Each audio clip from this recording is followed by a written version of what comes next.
할렐루야. 여러분 사랑합니다. 예, 사랑합니다. 사랑합니다. 자, 우리는 지난주부터 미가서 강해를 시작했습니다. 오늘 본문은 미가 선지자의 애통으로부터 시작됩니다. 8절 말씀을 읽어보겠습니다. 미가 선지자의 애통 시작. 이러므로 내가 애통하며 애곡하고 벌거벗은 몸으로 행하며 들깨같이 애곡하고 타조같이 애통하리니. 애통하며 애곡하고 라고 했습니다. 심히 울부짖으며 몸부림친다는 뜻입니다. 자, 그런데 오늘 이 미가는 그냥 애통하는 게 아니고 벗은 몸으로 온 동네를 다니면서 애통하고 있습니다. 마치 들깨처럼, 타조처럼. 들깨는 황량함, 돌보는 주인이 없어서 들깨가 된 거지요. 이게 바로 미가의 심령이에요. 미가의 심정이지요. 외톨이에요. 타조 외롭지요. 이렇게 애통한다는 거예요. 왜 그는 벗은 몸으로 온 동네를 다니면서 시끄럽게 울면서 울부짖으며 애통하는 것일까? 뭔가 알리고 싶은 메시지가 있는 거죠. 지금 온 동네를 벌거벗은 채로 울면서 돌아다니는 거, 이거 미친 짓이지요. 왜 미친 짓을 할까요? 선지자인데요, 하나님의 종이 왜 미친 짓을 하면서 온 동네를 벌거벗고 돌아다니면서 시끄럽게 울부짖는 것일까요? 온 동네에 전달하고 싶은 메시지가 있는 거죠. 오늘도 두 가지 말씀을 나눌 건데요. 하나는 미가 선지자가 오늘 애통했는데 애통하는 이유가 무엇일까? 회복될 수 없는 이스라엘의 상처 때문입니다. 한번 따라서 해볼까요? 회복될 수 없는 이스라엘의 상처. 9절 말씀을 읽어보겠습니다. 9절 말씀 시작.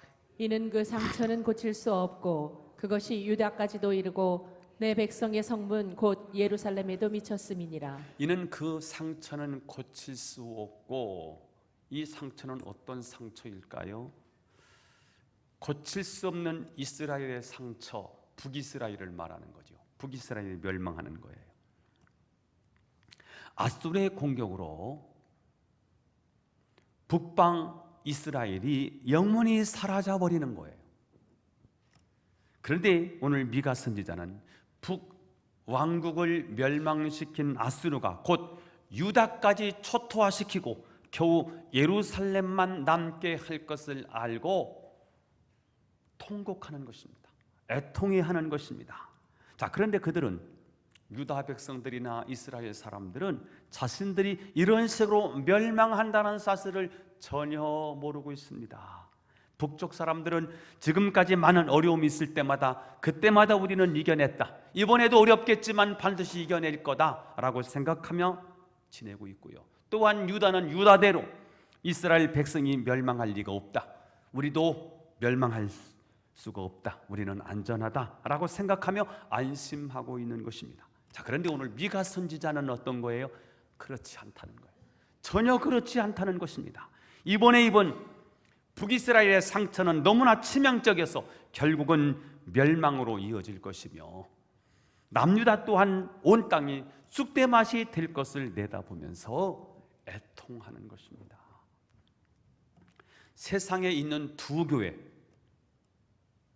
북이스라엘 교회와 남유다의 교회는 지금 중병에 걸려 있습니다. 북이스라엘 교회는 이 중병으로 결국은 죽게 될 것이고요, 남쪽 교회는 대수술을 치르고 겨우 목숨을 건졌겠지만 다 회복되기까지는 상당한 기간이 걸릴 것입니다.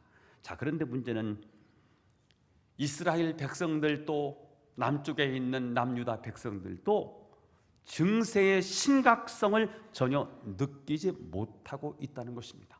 아픈데 통증이 없는 거예요. 죽어가고 있는 중병에 걸려 있는데 통증이 전혀 없는 거예요. 아픔이 없는 거예요. 느낌이 없는 거예요. 감각이 없는 거예요. 왜요? 그들은 지금 겉으로 잘 믿는다고 생각했거든요. 이 정도 하면 잘 믿는다고 생각했거든요. 그런데 속으로는 믿지 않는 바리새 병에 걸려 있는 겁니다.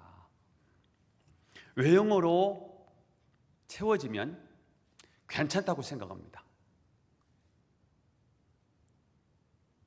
세상 것으로 가득 채워서 배가 부른 건데 이것이 영적인 배부름으로 착각을 하고 있는 것입니다.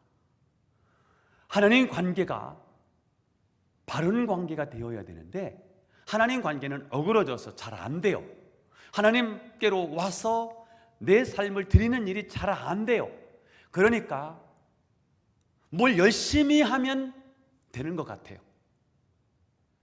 절간에 가서 열심히 절하면 사람들이 마음의 위로를 가지고 돌아와요. 내가 이렇게 무릎이 닳도록 절을 108배를 하고 1000배를 하고 왔기 때문에 내 마음이 큰 위로가 돼요. 내가 그래도 뭔가를 한 것 같아요. 이게 외형, 형식적인 신앙에 빠졌을 때 나타나는 현상이에요. 하나님 관계는 잘 안 되니까 뭘 열심히 하는 거예요. 율법주의에 빠지죠. 그러면 내 마음이 풍성해져요. 뭔가를 했으니까요. 봉사하고 구제하고 열심히 하는 거예요. 이게 형식적인 신앙으로 빠지게 돼요. 그래서 우리는 내가 바른 신앙을 가지고 있는지 항상 스스로 점검하고 체크해 볼 필요가 있습니다. 바른 신앙이 뭘까요? 봉사가 아니에요. 구제가 아니에요. 열심이 아니에요. 열정이 아니에요. 하나님과의 바른 관계입니다. 바른 신앙이 뭐예요? 하나님과의 바른 관계고 하나님 말씀에 순종하는 삶이에요. 그게 바른 신앙입니다. 하나님과의 바른 관계를 유지한다는 것은 생각처럼 쉽지 않습니다. 왜냐하면 우리 속에는 우리 욕심대로 하고 싶은 죄성, 내 마음대로 하고 싶은 욕망이 우리 안에 가득 차 있기 때문에 그렇습니다. 그래서 하나님은 이 사실을 너무나도 잘 알고 있어요. 창세기 3장 이후로 하나님을 떠난 인생은 죄의 본능을 우리 안에 가지고 있다는 사실을 알아서 잘 넘어지고 쓰러진다는 사실을 알아요. 똑바로 걷고 싶은데 똑바로 걸을 수 없는 이유가 뭐예요? 장애를 입어서 그래요. 똑바로 걸어. 곁눈질 하지 마라. 이게 태어날 때 그렇게 태어난 거예요. 이게 창세기 3장에 하나님 떠난 문제지요. 그래서 하나님이 이 사실을 알아요. 너 스스로 바로 설 수 없다는 사실을 알아요. 그러나 네 스스로 바로 설 수는 없지만 결심하고 결단하지만 그것이 오래가지는 못하지만 그러나 네가 내 앞에서는 정직해야 되지 않니? 하나님 우리에게 요구하는 건 뭘까요? 하나님 앞에서의 정직성입니다. 말씀대로 살지 못했으면 말씀대로 살지 못했습니다 라고 말하거라. 네가 실수했으면 실수했습니다 라고 말하거라. 실패했느냐? 실패했으면 실패했다고 말하거라. 넘어졌느냐? 넘어졌다고 하나님께 말씀드려라. 그리고 나서 내 용서를 믿고 믿음으로 다시 시작하거라. 하나님 우리에게 요구하는 건 그거예요. 완벽하게 우리는 성자로 살아갈 수는 없어요. 넘어지는 거예요. 쓰러지는 거예요. 죄 짓고 사는 거예요. 실수하고 실패하고 사는 거예요. 그러나 우리는 바른 하나님과의 관계가 뭐예요? 그런 인간인 저예요. 포장할 필요도 없어요. 하나님 상습범입니다. 또 왔습니다. 상처가 있어요. 말씀드리라고요. 실패했느냐? 실패를 말씀드리거라. 우리 하나님은 우리에게 요구하는 건 그거예요. 자, 그런데 이게 잘 안 되지요. 이게 잘 안 되면 우리는 율법적인 신앙으로 변질되게 돼요. 뭔가를 열심히 하면 된다고 생각하는 거예요. 이게 율법이지요. 율법을 지키면 된다고 생각합니다. 여러분, 우리가 율법을 지킴으로 의로워지는 건 아니에요. 우리끼리 볼 때는 저 사람이 조금 나아 보이지 별것도 아닌 거예요. 우리는 하나님의 은혜로 사는 거예요. 아멘. 어차피 하나님 앞에는 죄인이라니까요. 크든 작든. 여러분, 암병은 크고요, 감기는 작은 병 같잖아요. 그러나 하나님 앞에는요, 감기든 암이든 하나님 앞에는 똑같은 병인 거예요. 하나님이 치료하기로 말하면 감기는 치료가 어려울 수도 있고요, 하나님이 치료하기로 말하면 암병은 쉬울 수 있다니까요. 이건 우리들의 생각이지요. 하나님의 영역에서는 별것도 아닌 거예요. 그러니까 하나님 앞에 솔직하게 나와서 하나님, 내가 잘 안 돼요. 결심했는데 하나님, 결심이 잘 안 돼요. 어떻게 하면 좋아요? 이게 신앙이라는 거예요. 그런데 이게 잘 안 돼. 하나님 앞에 와서 내 죄를 토설하는 것도 싫고, 세상에 빠져서 세상에 사는 게 좋지, 교회 와서 시간 내서 이렇게 쭈그려 앉아서 하나님 앞에 독배하는 것이 싫어. 그러면 이게 어렵거든요. 여러분, 믿음이 어려운가요? 108번뇌가 어려운가요? 여러분 100번 절하면 복을 주신다면 여러분 가서 100번 절할 거요? 왜냐하면 내가 느껴지니까, 내가 수고한 게 느껴지니까. 그런데 하나님이 이루어놓으신 하나님의 의를 믿으라는 거예요. 이게 어려운 거예요. 우리는 믿는 거예요. 뭘 말입니까? 하나님이 이루어놓으신 하나님의 의를 믿는 거예요. 하나님이 우리를 구원해 주신다는 사실을 믿는 거예요. 이게 우리가 해야 될 일인 거예요. 근데 잘 안 믿어지니까 자꾸 열심히 하려고 해. 봉사하려고 해. 율법을 지키려고 해. 그리고 율법을 지키지 않는 사람을 정죄하기 시작해. 이게 뭐예요? 이게 유대교야. 이게 바리새교인 거예요. 이 바리새교회는 망한다는 거잖아요. 예수님이 오셔서 하신 일이 뭐예요? 유대교를 까부신 거잖아요. 그들의 성전은 무너진다는 거잖아요. 그래서 미가는 이렇게 생명력 없는 신앙에 빠진 유다의 여러 성읍들의 멸망을 경고합니다. 경고. 망한다는 거예요. 10절 읽어봐요. 10절 시작. 가드에 알리지 말며 도무지 울지 말지어다. 내가 애들 레아브라에서 티끌에 글렀도다. 가드는 블레셋 지역에 있는 거예요. 남쪽에 있는 거지요. 그 다음에 베들레아브라, 여기는 남유다와 북이스라엘의 경계선에 있는 도시이거든요. 자, 유다와 이스라엘은 이제 멸망한다는 얘기인데요. 북이스라엘의 이 패망 소식이 단순히 뉴스거리로 취급할 문제가 아니라 유다 백성들이 진지하게 생각했어야 할 문제라는 거예요. 도대체 왜 이런 일이 생겼을까? 북왕국을 멸망케 한 문제가 우리에게도 있지 않을까? 진지하게 고민할 문제라는 거예요. 그냥 저기 망했대? 어이구, 이렇게 넘어갈 일이 아니라는 거예요. 11절 12절이에요. 11절 12절 시작. 사빌 주민아, 너는 벗은 몸에 수치를 무릅쓰고 나갈지어다. 사하난 주민은 나오지 못하고 베데셀이 애곡하여 너희에게 의지할 곳이 없게 하리라.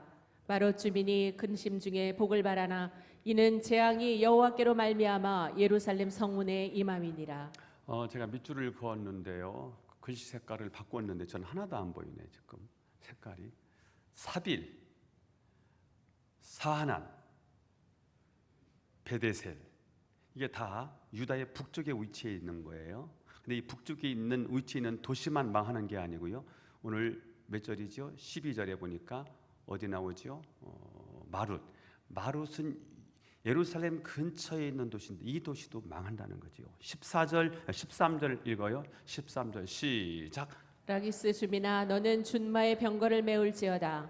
라기스는 딸 시온의 죄의 근본이니 이는 이스라엘의 허물이 내게서 보였음이니라. 라기스는 예루살렘의 요새로요. 여기에는 마병 부대가 주둔하고 있는 것이거든요. 그래서 이 이스라엘 사람들, 남유다 사람들은 이 라기스에 있는 부대를 의지하고 있는 거예요. 그런데 어떻다는 거지요? 망한다는 거예요. 유다 성읍들이 다 망한다는 거지요. 자, 14절 15절을 읽어요. 14절 15절 시작. 이러므로 너는 가드 모레셋에 작별하는 예물을 줄지어다. 악십의 집들이 이스라엘 왕들을 속이리라. 마레사 주민아, 내가 장차 너를 소유할 자로 내게 이르게 하리니 이스라엘의 영광이 아둘람까지 이를 것이라. 자, 여기 가드 모레셋은 가드에 있는 이름인데요. 가드 남쪽에 있는 거죠. 남유다 쪽에 있는 거죠. 작별하는 예물을 줄지어다. 미리 작별하라 이거예요. 망하니까. 악십의 집들이 이스라엘 왕들을 속일 거예요. 이스라엘 왕들을 속일 거예요. 그래 무너지는 거예요. 자, 그러면서 베레사 주민아 내가 장차 너를 소유할 자로 내게 이르게 하리니, 이거는 미가가 지금 개그치고 있는 거죠. 이스라엘의 영광이 아둘람까지 이룰 것이라, 이거 개그치는 거예요. 뭐 하는 거예요? 비아냥거리는 거예요. 조소를 하는 거지요. 그렇게 소리쳐도 소용없어, 니들 다 망한다 이거지요. 결국은 유다는 겨우 예루살렘만 남겨놓은 채 아수르에게 멸망할 것에 대해서 이 미가 선지자가 예언을 하고 있는 거예요. 자, 그러면 미가는 왜 성읍 하나하나의 이름을 불러가면서 달갑지 않은 예언을 하는 것일까요? 어떤 선지자도 축복의 설교를 하고 싶지 저주의 설교를 하고 싶어 하지 않아요. 자, 그런데도 이런 예언을 할 수밖에 없는 이유가 뭘까요? 유다가 너무나 심각한 중병에 걸려서 심판을 목전에 두고 있기 때문입니다. 여러분, 인간에게 가장 두려운 것은 보편적 심판입니다. 인간이 가장 두려운 것은 뭐라고요? 보편적 심판이거든요. 평상시는 죄 지은 사람만 잡혀가서 심판을 받습니다. 죄 지은 사람만 불러오는 거예요. 소환장에 와서 법정에 서는 거예요. 그리고 감옥에 가는 거죠. 그러나 전쟁이나 재앙이 일어나면 남녀노소 할 것 없이 다 고통을 받을 수밖에 없습니다. 사람의 심판은 피할 수도 있고요, 심판을 받는다고 다 죽는 것도 아닙니다. 그러나 보편적인 심판이 임하면 남는 것이 하나도 없습니다. 아무리 화려하고 영광스러웠던 것도 다 폐하가 되어버리고 말아요. 전쟁이 난 거예요. 천지재변이 일어난 거예요. 그 동네는요 다 폐허가 됩니다. 전쟁이 났는데요, 총알이 빗발쳐요.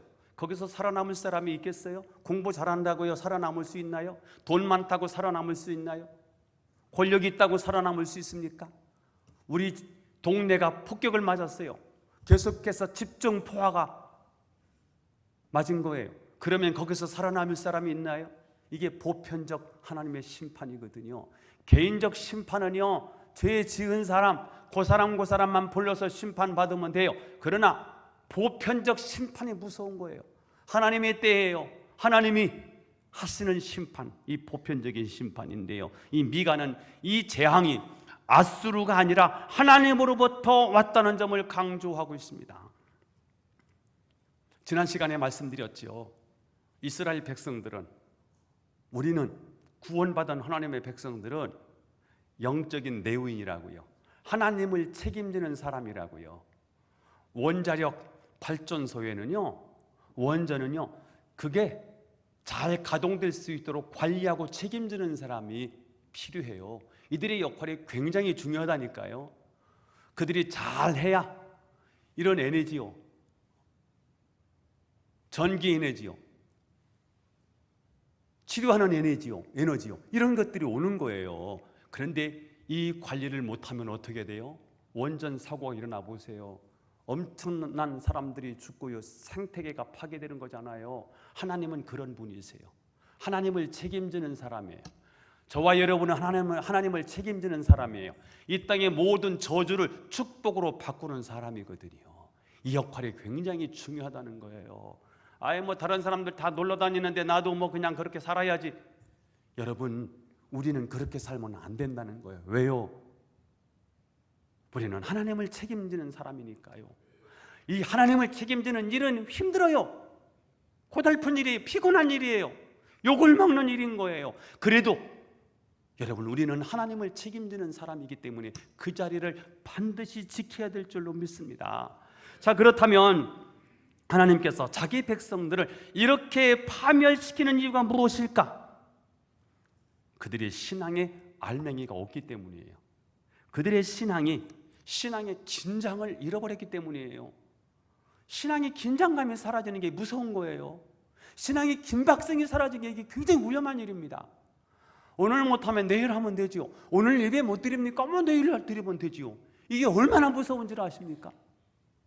이스라엘 백성들이 뭐만 남아있어요? 신앙의 알맹이는 없고요, 신앙의 형식만, 신앙의 화려함만 남아있는 거예요. 그럴싸한 미사오구만 남아있는 거예요. 하나님을 찾지만 하나님이 원하시는 삶은 하나도 살지를 못하는 거예요. 겉으로는 하나님의 백성이지만 속으로는 세상 사람과 다를 것이 하나도 없는 것입니다. 예배를 드리는데 예배가 굉장히 위선적이에요. 이 땅에 사는데 우리의 삶이 정직한 삶이 아니에요. 세상 사람들 속이고 속지요. 교인들도 그렇게 살아가요. 그러니까 사회의 영적인 리더로서, 내윈으로서 사회적 책임을 못하는 거죠. 그래서 그들은 하나님의 심판을 눈앞에 두고 있는 것입니다.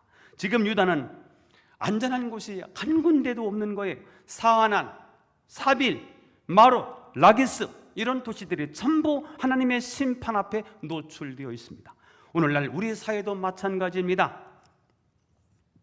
전쟁이나 폭력의 위험이 곳곳에서 도사리고 있습니다. 우리나라는 핵무기로 무장한 저 북한이 언제 쳐들어올지 모르는 그런 불안감에 휩싸여 있습니다. 우리 사회는 굉장히 경찰국가로요, 그래도 굉장히 안전한 도시인데도 불구하고 기습 테러, 묻지마 폭행, 마약, 전도하는데 차전도가 요즘 잘 안 된대요. 어떤 사람에게 요구르트를 주었는데 그 요구르트 안에 마약이 있었던 거예요. 전도한다고 교인들이요 차를 나눠주면 그 차에 뭐가 들어있는지 모르겠대. 그래서 안 마신대. 요즘은 차전도도 어렵대. 추워서 손 빼기가 싫어. 그래서 받을 손이 없어. 안 받는데. 어른들이 조금 그래도 받는데요, 나머지는 안 받는데. 차전도도 어렵게 됐습니다. 그렇습니다. 불안해요. 안전한 곳이 없어요. 하나님의 심판에 다 노출되어 있어요. 앞으로 점점 어려운 시대일 거예요. 그나마 가장 안전한 곳이 어디일까? 하나님 앞에서 정직하고 겸손한 사람들이 모여있는 공동체, 거기가 가장 안전합니다. 비록 그 공동체에도 어려움이 있을 수 있지만, 그러나 하나님께서 그 어려움이 치명적인 상처가 되지 않도록 하나님이 지켜주실 것입니다. 저는 하나님께서 친히 우리의 산성이 되시고 반석이 되어주실 줄로 믿습니다. 두 번째, 그러면 하나님의 백성의 살 수 있는 길이 무엇일까? 안전한 곳이 없어요. 하나님의 백성이 이 땅에서 어떻게 살아야 될까? 머리를 깎아 대머리가 되십시오. 한번 따라서 해봅시다. 시작. 16절을 읽어보겠습니다. 16절 시작. 너는 내 기뻐하는 자식으로 인하여 내 머리털을 깎아 대머리가 같게 할지어다. 내 머리가 크게 벗어지게 하기를 독수리 같게 할지어다. 이는 그들이 사로잡혀 너를 떠났음이라. 여기 내 머리가 크게 벗어지게 하기를 독수리 같게 하라, 그런 말씀을 하고 있죠. 독수리는 털갈이를 할 때 머리털이 다 빠져서 대머리가 되죠. 그것을 빗댄 거예요. 포로는 잡혀갈 때 머리가 깎여요. 자, 그러니까 유다 백성들이 포로가 되지 않으려고 하면 미리 포로 생활을 하라는 거예요.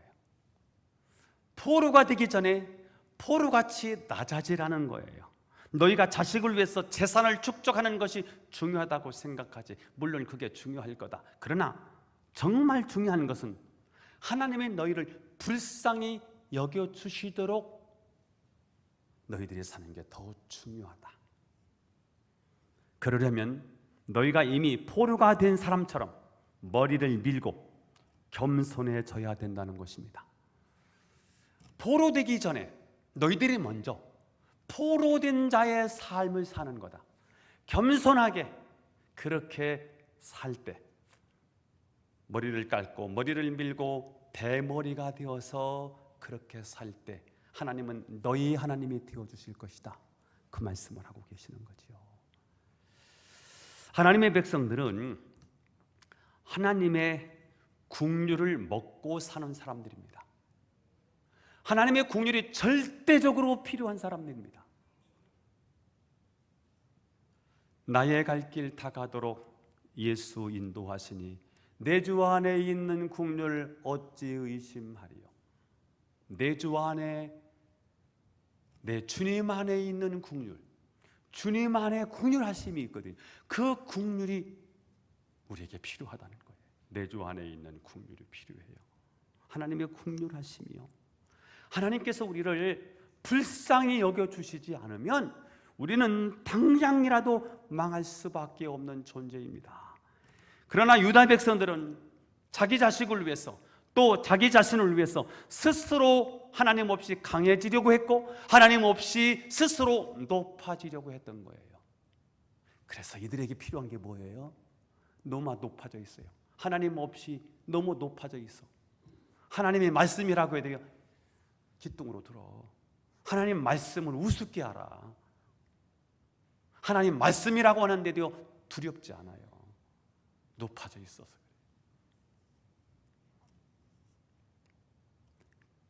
그러면 멸망이에요. 하나님이 다 지금 심판을 준비해 놓고 있는 거잖아요. 심판에 이르기 전에 먼저 머리를 밀라는 거예요. 포로가 되라는 거예요. 뭐가요? 삶이, 마음이 포로같이 겸손해지라는 거예요.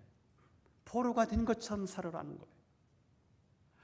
지금까지 이스라엘 백성들이 열광 속에 이스라엘 민족이 모든 민족 위에 뛰어난 민족이 될 수 있었던 이유가 뭘까요?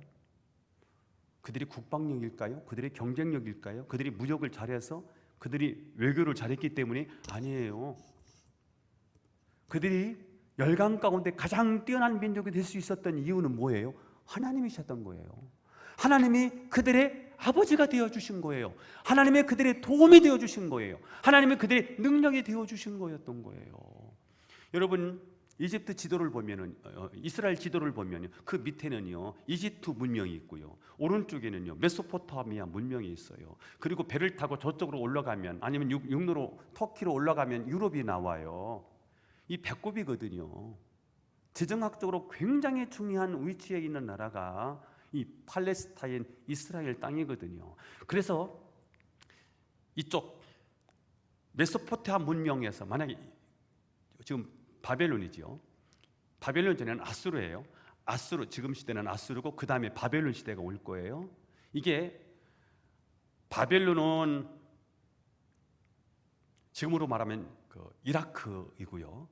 그 다음에 그 아수르는 지금으로 말하면 시리아 쪽인 거예요. 그 위에요. 다 메소포타미아 문명을 가지고 그 힘을 가지고 그 중동의 전체 패권을 지는 거예요. 그런데 이 패권을 지는데 어떤 나라가 이 패권을 지든지 이스라엘 땅이 굉장히 지정학적으로 중요하기 때문에 이 땅을 먹고 싶어요. 그래야 위도 올라가고 밑으로 내려갈 수 있기 때문이지요.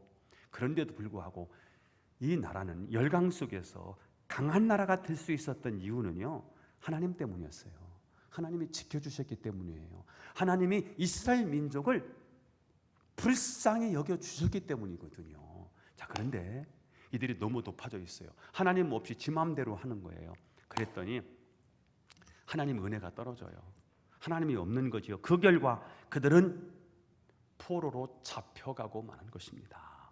따라서 우리는 그들을 반면교사로 삼아서 머리를 치장할 것이 아니라 머리를 스스로 깎고 하나님께 국류를 달라고 울면서 하나님께 매달려야 된다는 것입니다.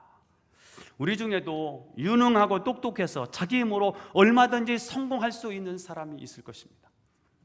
돈이 많다든지 배경이 좋다든지 공부를 많이 했다든지 우리 스스로 누가 도와주지 않아도 나 스스로 할 수 있는 그런 능력을 가진 사람이 있을 수 있습니다. 그럼에도 불구하고 우리는 하나님의 국류를 입기 위해서 죄수처럼 나가서 주여 나를 불쌍히 여겨 주옵소서라고 기도할 때 나도 살고 공동체도 살게 되는 것입니다. 무거운 짐을 나 홀로 지고 견디다 못해 쓰러질 때 불쌍히 여겨 구원해 주리 은혜의 주님 오직 예수. 불쌍히 여겨 주실 이는 은혜의 주님 오직 예수라는 거예요.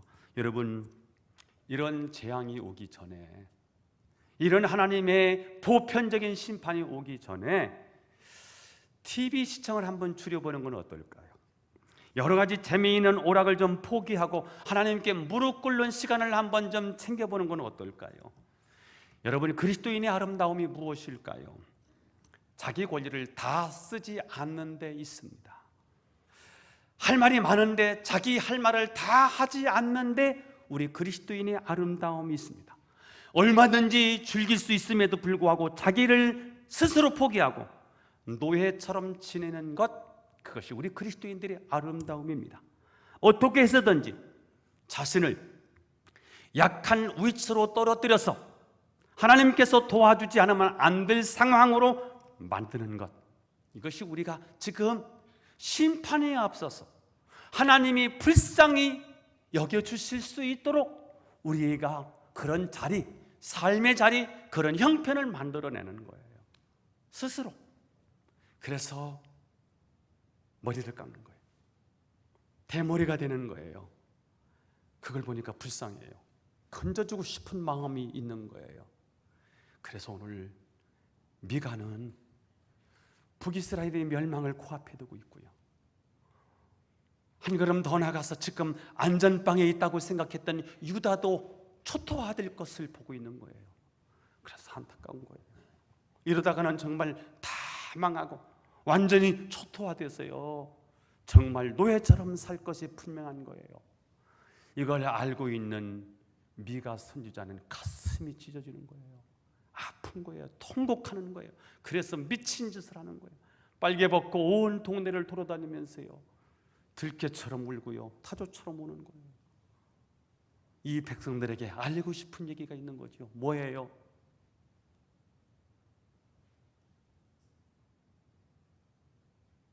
치유받을 수 없는 이스라엘의 상처가 있다는 거예요. 멸망이라는 거예요. 그래서 우리는 어떻게 살아야 되냐 하는 메시지를 외쳐요. 스스로 머리를 깎고 대머리가 되자는 거예요.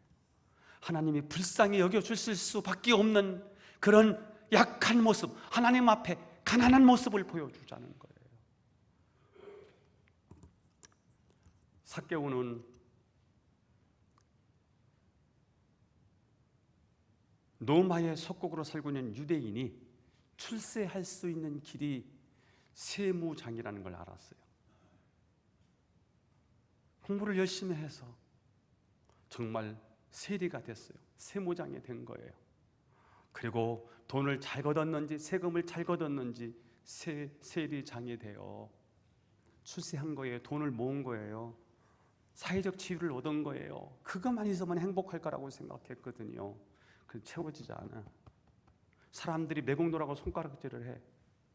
외톨이가 됐어요. 돈은 있는데 이 갈급함을